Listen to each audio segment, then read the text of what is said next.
अन्य बहन जी हमारे बीच में बीएसपी के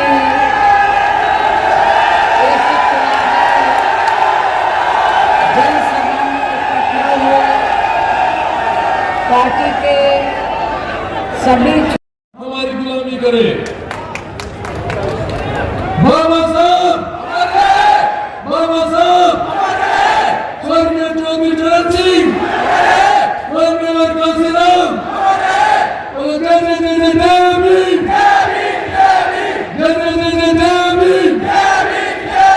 पीछे से आवाज का मारी।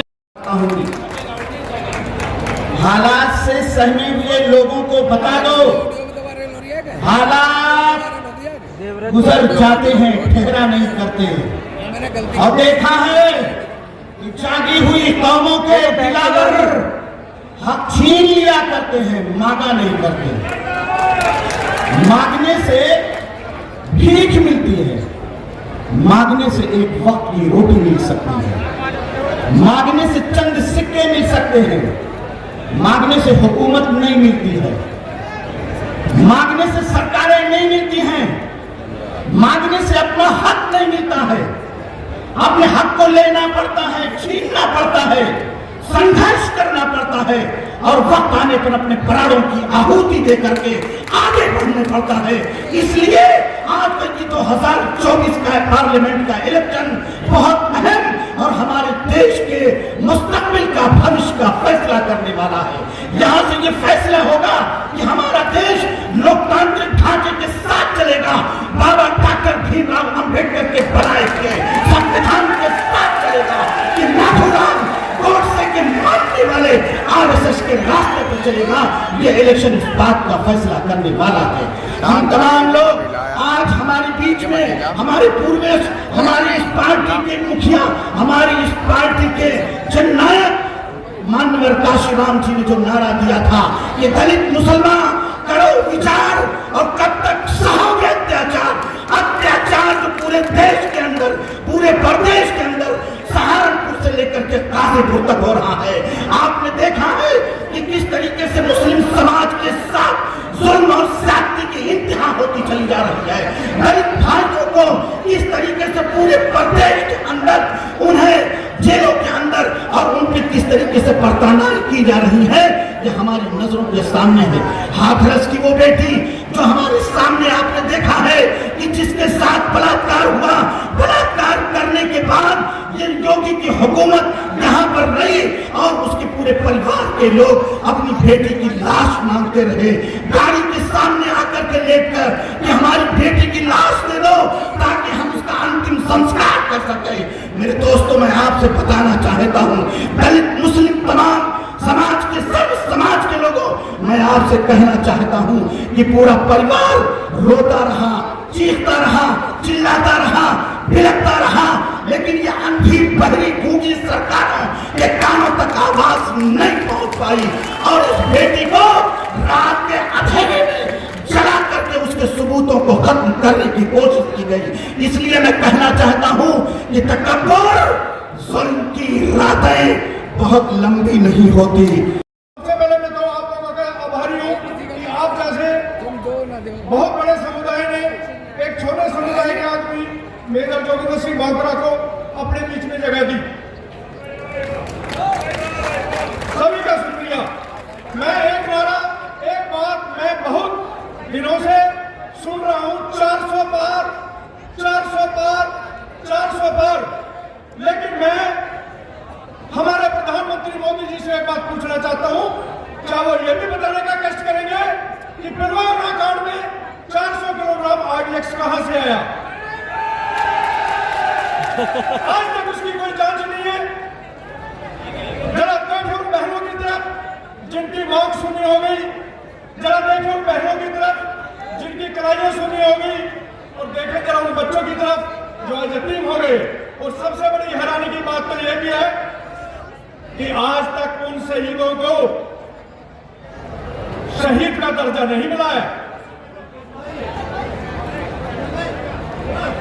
बड़ा दुख होता है क्योंकि सेना में, पैरामिलिट्री में, पुलिस में ज्यादातर सिख समाज, जाट समाज के बच्चे हैं। तो ये बड़ा मेरी अपील है कि हम टीवी में देखते हैं जात पात पे डिबेट, धर्म पे डिबेट, मंदिर पे डिबेट, मस्जिद पे डिबेट, लेकिन कहीं डिबेट रोजगार पे उस पे नहीं है। और आम आदमी के पास कुछ कहने के लिए चारों को अपनी बात कैसे पहुंचाए। मैं तो बस लास्ट में यही कहूंगा कि आपको अपनी बात पहुंचाने के लिए 5 साल में सिर्फ एक ही चांस मिलता है, वो है वोट, वोट, वोट। इस बार हाथी को, बहन मायावती जी को इतनी जोर से वोटिंग करो। हमारे देवव्रत भाई इस जिले से, इस सीट से सबसे बहुमत से जीते। और ये आवाज जो मेरी पीड़ा मैं आप लोगों के सामने रख रहा हूँ, ये संसद में केंद्र में जाके हम उठाए और नए समाज का निर्माण करें। जय भीम, जय भीम, जय भीम, जय भारत।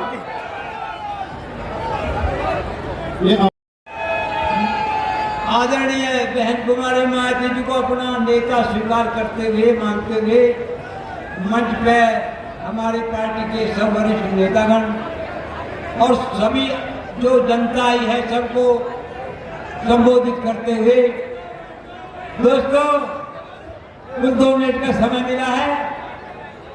बहुजन समाज पार्टी वो पार्टी बन गई है कि इसको कोई पछाड़ने वाला नहीं। जैसे बहुजन समाज पार्टी, मैं एक बात बताता हूं, इसका निशान आपको पता है, हमारा निशान है हाथी। और हाथी का कोई मुकाबला कर सकता है क्या? नहीं कर सकता। जब दौड़ेगा हाथी तो उड़ेगी धूल, जब दौड़ेगा हाथी तो उड़ेगी धूल। ना रहे साइकिल, ना रहेंगे फूल। साइकिल और फूल का पता भी नहीं चलेगा जब हाथी दौड़ेगा।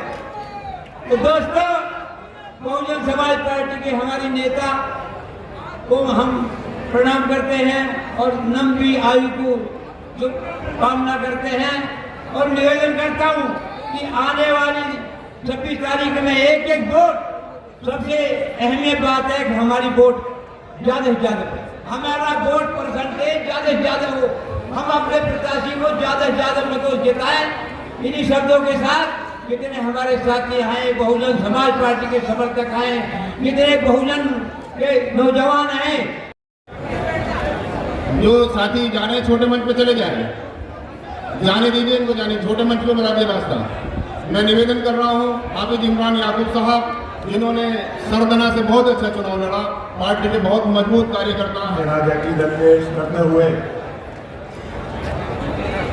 4 बार की मुख्यमंत्री बहन मायावती जी को अपना आदर्श नेता मानते हुए स्टेज पर मौजूद हज़रत अजीज कायद मिल्लत हाजी याकूब कुरैशी साहब, मेरठ में लोकसभा की प्रत्याशी देवव्रत त्यागी जी, आप लोगों से मेरा सिर्फ एक कहना है कि बहन मायावती जी ने इनको मेरठ हापुड़ लोकसभा में प्रत्याशी बना करके भेजा है।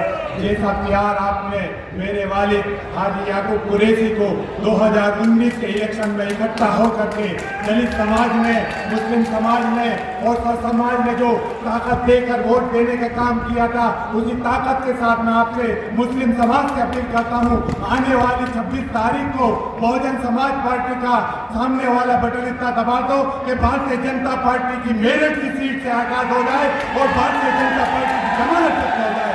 मेरी बूथ कमेटी के लोगों से, सेक्टर कमेटी के लोगों से यही अपील है, इकट्ठा होकर के, संगठित होकर के मतदान करना है और किसी के बहकावे में आना नहीं आना है। इकट्ठा होकर के वोट डाल दो और भारतीय जनता पार्टी की मेरठ की सरजमी से जमानत कराने का काम करते हैं। मेरे आप लोगों से यही अपील है, आप अपना कीमती समय निकाल कर यहाँ पर आए। मैं आप लोगों का तहे दिल से धन्यवाद अदा करता हूँ, शुक्रिया अदा करता हूँ। उम्मीद करता हूँ आप समझदारी से फैसला लेंगे और भारतीय जनता पार्टी की मेरठ की सरजमी से जमानत कराकर भेजने का काम करेंगे। खुदा हाफिज़, धन्यवाद, अस्सलाम वालेकुम। देवव्रत त्यागी जी को, जो हमारे हाजी याकूब जी को 1,05,000 वोट दी थी, मैं आपको यकीन दिलाता हूँ कि 2 लाख वोटों से हापुड़ विधानसभा से जिता के भेजेंगे। और हमारा समाज कहीं न बिकने वाला है न कहीं जाने वाला है। सुबह मुझे दिखाई देगा, हाथी का निशान दिखाई देगा, हाथी का निशान। 26 तारीख को हाथी का बटन दबाकर देवराज त्यागी को MP बनाना है और बहन जी को प्रधानमंत्री बनाना है। इसी के बाद मैं अपनी बात खत्म करता हूँ। जय भीम, जय भारत, खुदा देश में यहाँ आपके उत्तर प्रदेश स्टेट में भी लोकसभा के लिए हो रहे आम चुनाव में अपनी पार्टी के उम्मीदवारों के समर्थन में मुझे सुनने के लिए यहाँ इकट्ठा हुए हैं, तो इसके लिए मैं आप सभी लोगों का हार्दिक दिल से आभार करना चाहता हूँ। वैसे आप लोगों को ये मालूम है कि हमारी पार्टी कांग्रेस, बीजेपी या अन्य किसी भी विरोधी पार्टी तथा गठबंधन आदि के साथ मिलकर नहीं, बल्कि अकेले ही अपनी पार्टी के बलबूते पर पूरी तैयारी व दमदारी के साथ ये चुनाव हो रहे हैं। इसके साथ ही हमने टिकट बंटवारे के मामले में भी सब समाज के लोगों को उचित